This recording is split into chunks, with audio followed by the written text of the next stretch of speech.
body leaves the negative force of the super dug into the earth body and leaves the earth because it no longer has the feet touching the ground causing it to stay here. Understand? Yeah. Okay, now here's what alchemy is. Here's the beauty of alchemy. Now, I want to get all this out because I think they're going to censor the web here. I want to get this out as fast as I can. In alchemy, what you do, everybody listen if you can, grab your paper and pens and take notes. You got it. What you're doing here is you want to capture the positive force that's in the air above the ground. Okay? You want to somehow capture that positive force. You want to concentrate it, and you want to take it to counteract the growing negative force of aging. Okay? And the way that this is done, and if I would have been burned at the stake 300 years ago for saying this, but at this point, you know, it's time to get it out. The way that this happens is that you have to capture the positive force. And the way that you capture the positive force is this way. You gather up dew or rain, but preferably dew, and you gather it before it hits the ground, and you do not let it touch the ground. You gather it up in glass, and you keep the glass off the ground. You gather up a lot of dew, okay? Like 150 gallons. Whoa. Okay. Yeah, all right? And you gather up the dew, and you, in some places, have more dew than others. Sometimes a year you get more dew than other times. So you have to gauge it. But you can also use rainwater, because the rain, as it passes through the air, is picking up the positive element. Okay? Oh, okay. And so is the dew. Dew is the best because it seems to pick up more of the positive element than rain. Probably because the rain is coming down so quickly. All right? All right. So now you've gathered up all of your dew, your water, your magic water, your alchemical water, and you begin distilling it. You begin removing the water from it. And you boil it very slowly, and it's going to take months to boil all of that dew down into a shot glass. You take the salts that are at the residual salts that are at the end of the boiling process, and you fold them back into your remaining liquid and keep boiling. Slow boil, not fast. Okay. And you keep folding the salts back in all the way until you've got about a shot glass. Okay. Okay, about 1 ounce. Okay? If you keep going down and keep boiling that down, you're going to end up with a fine white powder. As long as all of this has been kept off the ground, it has nothing but a positive charge. Wow. Okay? When you take it, your capillary system is going to suddenly begin improving. Your cardiac system will begin improving. Blood will begin flowing up into the brain again. Your pineal gland will begin losing its calcification. Your teeth will grow back. Your hair will grow back. It goes on and on and on and on and on. And that is what alchemy is. And that is the science that has been destroyed by the church, but still exists in isolated pockets all over the earth. And with that knowledge, you could live to be 3, 4, 5, 6, 7, 800 years old, because the vitality of the positive force is being put into you at such a high volume. It's almost like a rebirth.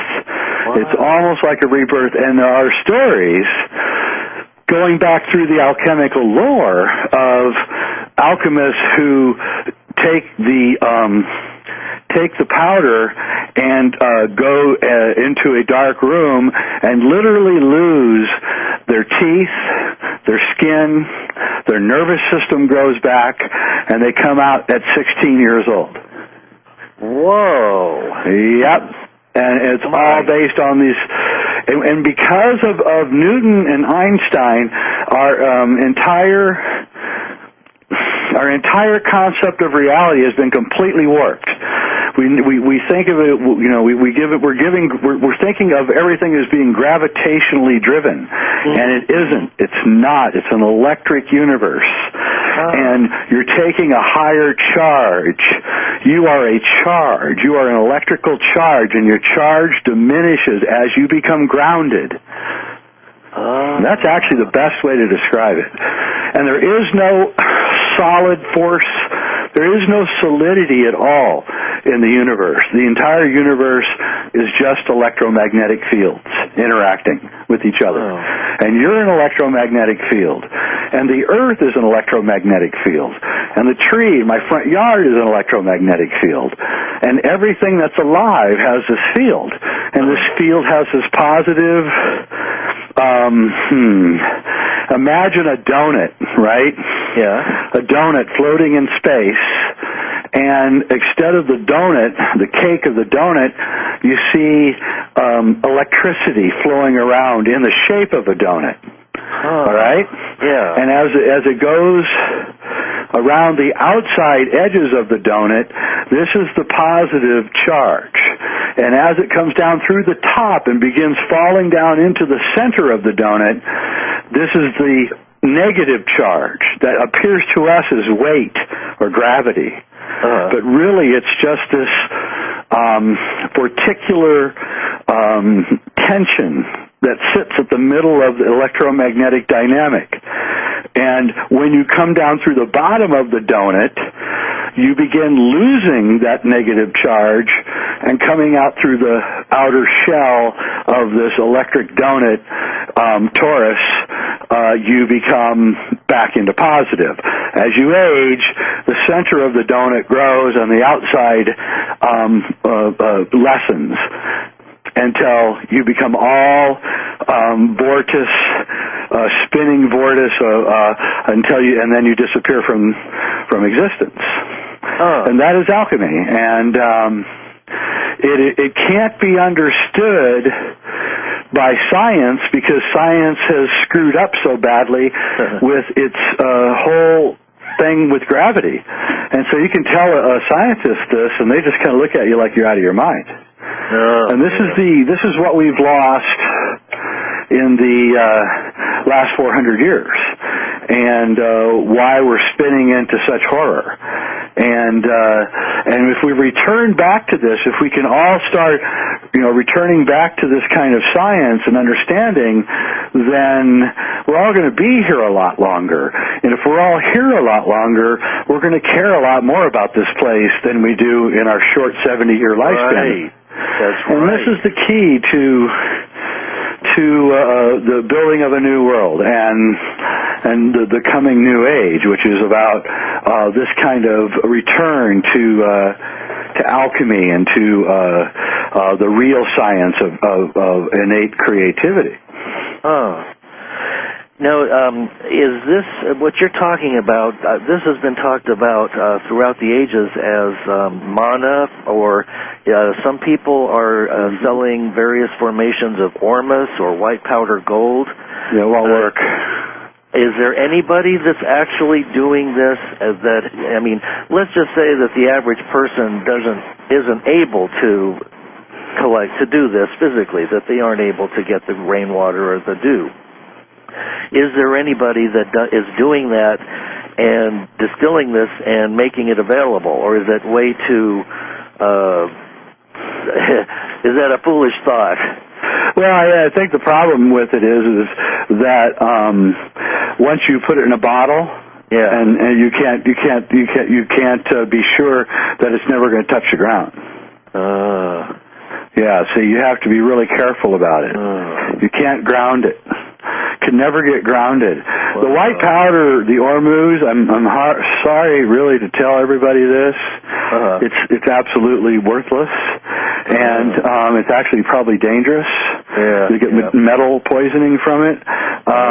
What I'm telling you is the right way, and those people actually have it really wrong, and they're dangerously wrong. And I don't know, I don't want to criticize anybody, but, no, I don't think there is anybody. I don't think there's probably more than 100 people that even understand alchemy on the planet right now. Wow. So I'd be surprised. I've been waiting, though, since 2004 for someone to come out and start talking about it, and I knew that it had to happen before 2012.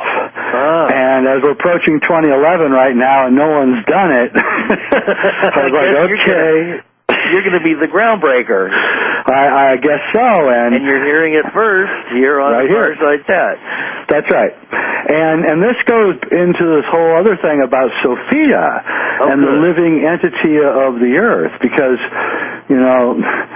without what you're really doing is we're living inside the electromagnetic egg of Sophia, or the goddess of wisdom, and she is showering down this manna on us, and we're ignoring it. And it's showering down on us all the time, and we live in it. And people have done studies of indigenous people who live outside and don't live inside, and they can leap higher than people who live indoors. And they've always wondered why this is, why even athletes who are trained to leap can't leap as high as, like, say, the people in Australia who live outside, or the people in Africa who live outside at night. Oh, yeah, yeah. And the reason is because they're getting soaked by the dew. Yeah. And this is the key to the whole understanding of everything. And with this knowledge, you can go back and read old alchemy books, and you'll be able to follow along perfectly with what they're saying. Because we'll understand what they're talking about. That's right. Well, okay, that's right. And there's a million ways to do it. There's, for instance, one time I was running a spiritual resort, and a giant 600-year-old oak tree, black oak tree, its branch broke. It just got so heavy, the branch broke. And for 3 days I watched as this huge oak tree spilled out hundreds of gallons of black water from inside. Whoa. And I went back to the alchemy books, and there it was talking about the black water from the oak tree. Wow. And how valuable. And then I realized, of course, because it hadn't touched the ground. It's inside the tree, up in the top of the tree. And this is why you gather your dew when the moon is full, because the moon adds an even bigger charge to the water that you collect. Yeah, this whole thing is, once you see it and once you get it, it's very exciting. And do you think there might be any connection between the Druids who used, one of their rites was to use silver scissors, and they would go to the oak trees and cut out the mistletoe and use it for some kind of purpose? Absolutely. In fact, if you go into my house, you'll see on the top shelf of one of my cabinets 6 mason jars filled with oak mistletoe cuttings. Wow. And you can only take it from an oak tree, and it's a gold knife, not a silver knife. And the reason it's gold is because gold has no resistance to electricity. Electricity passes through gold without any resistance, so you're not disrupting the electromagnetic charge. The mistletoe is one of the only plants whose roots do not go into the earth. That's right. I've got tons of it outside my house. Don't cut your mistletoe. That mistletoe, Susan Summers cured her breast cancer with mistletoe. Wow. She rejected the standard chemotherapy. This is like 12, 13 years ago. I saw her in Larry King. And she said she's injecting mistletoe extract into her cancer, and she is alive and well and playing tennis and has both of her breasts, and life is just good.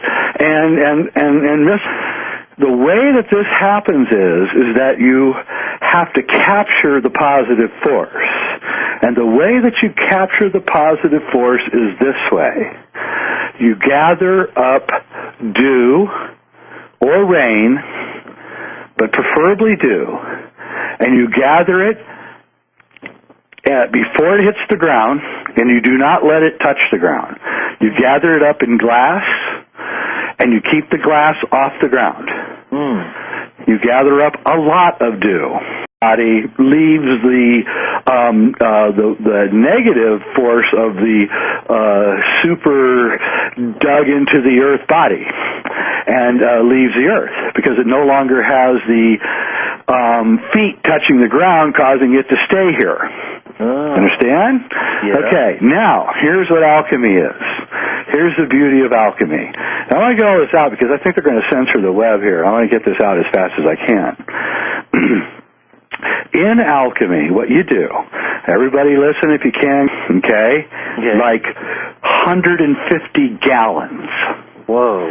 Okay. Yeah, all right? And you gather up the dew, and you, in some places, have more dew than others. Sometimes a year you get more dew than other times. So you have to gauge it. But you can also use rainwater, because the rain, as it passes through the air, is picking up the positive element, okay? Oh, okay. And so is the dew. Dew is the best because it seems to pick up more of the positive element than rain. Probably because the rain is coming down. Grab your paper and pens and take notes. I got it. What you're doing here is you want to capture the positive force that's in the air above the ground, okay? You want to somehow capture that positive force.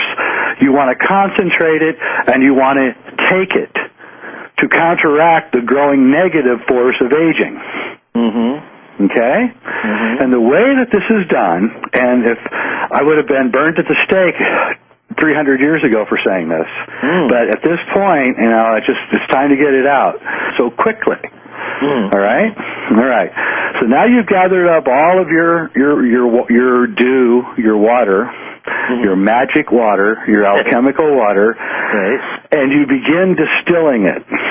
You begin removing the water from it. And you boil it very slowly, and it's going to take months to boil all of that dew down into a shot glass. You take the